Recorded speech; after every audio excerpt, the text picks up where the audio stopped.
Quand elle vient, l'épiphanie est incontournable, inévitable, invincible, elle ne peut être ignorée, c'est la lumière qui illumine la totalité.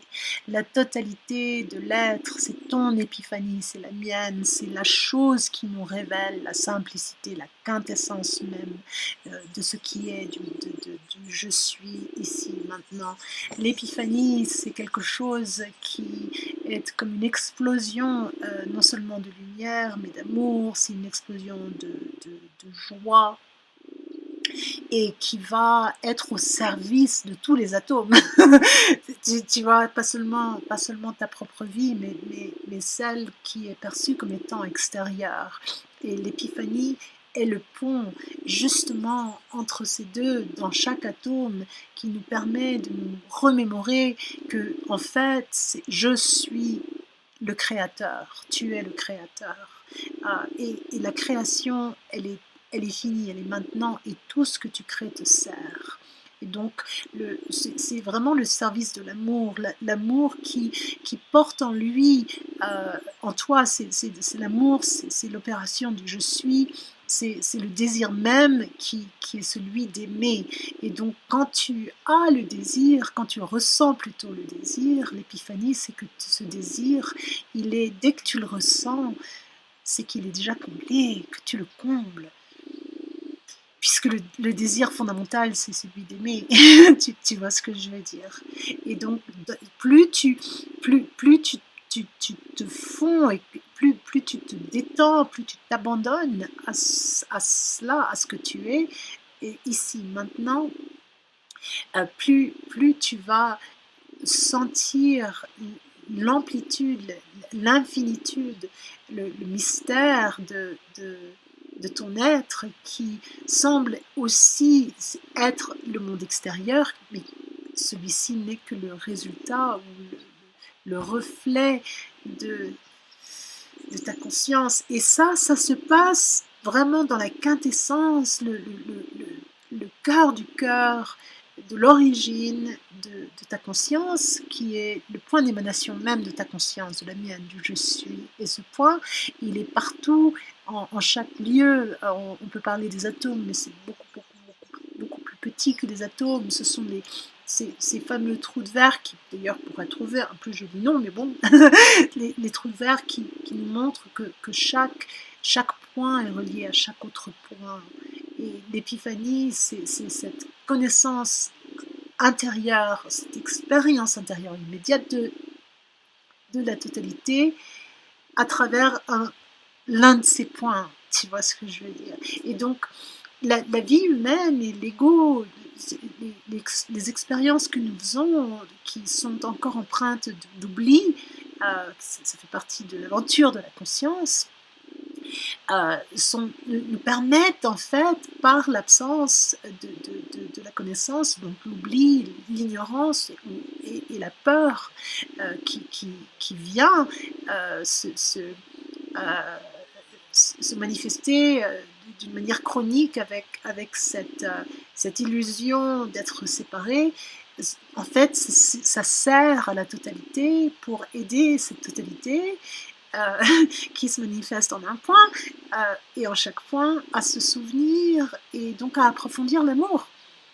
Et c'est le désir, c'est ce désir d'approfondissement qui est l'amour lui-même, tu vois. Donc dès que tu prends conscience que tu ressens que de ton désir, tu vas prendre également conscience que il est déjà comblé. Et peut-être qu'il n'est pas encore apparent dans ce que l'on appelle le monde extérieur, mais nous sommes tellement comblés de la beauté, de la bonté, de la vérité, de ce qui est, et qui est notre vraie nature, que tout sentiment de manque ou d'imitation est dissous, complètement dissous. Et donc l'état temporaire et égoïque et égoïste de surdité qui se coupe de la totalité, qui n'entend pas les vibrations infimes et majestueuses sur toute l'échelle, cette surdité, dès qu'on en prend conscience, ça nous permet justement de saisir l'opportunité pour pour y injecter, pour y donner une vibration qui va permettre donc à l'élévation et à l'ouverture et donc la respiration de l'être. Et ouais, c'est vraiment une invitation à se rappeler que les états de l'ego, les états de souffrance, de complexité, de surdité, quels que soient les noms qu'on leur donne, sont réellement des opportunités pour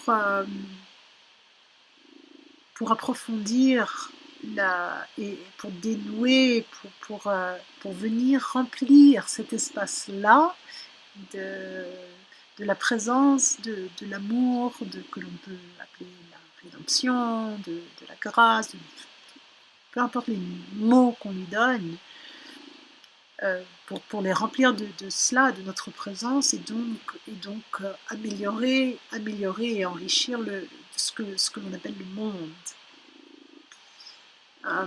Améliorer, enrichir notre sentiment d'aimer, parce que le seul vrai désir, c'est celui-là. C'est vraiment celui-là. C'est le seul vrai désir, c'est celui d'aimer. Donc c'est cool parce que voilà,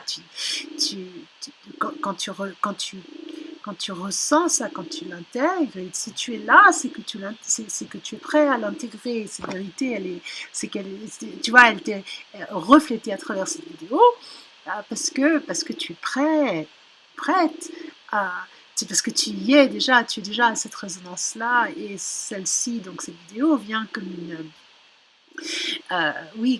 comme un signe, comme une validation, même si c'est à travers des algorithmes, à travers une technologie, tout ça, c'est une création, ça fait partie de la création, ce n'est pas comment dire, séparé de la nature de la conscience. Tu vois ce que je veux dire? Donc, célébrons nos épiphanies, sachant qu'elles font des vagues, qu'elles diffusent leur sonorité, leur musique, leur arôme dans le médium de l'univers, et que ceci est donc une œuvre, à la fois une co-création et une œuvre qui est déjà achevée, qui est déjà finie. C'est là le mystère et le paradoxe aussi. Donc je suis le créateur, la création est achevée, elle est finie, et tout ce que je crée me sert. C'est un bon message. Merci beaucoup pour ton écoute, et au plaisir. À bientôt.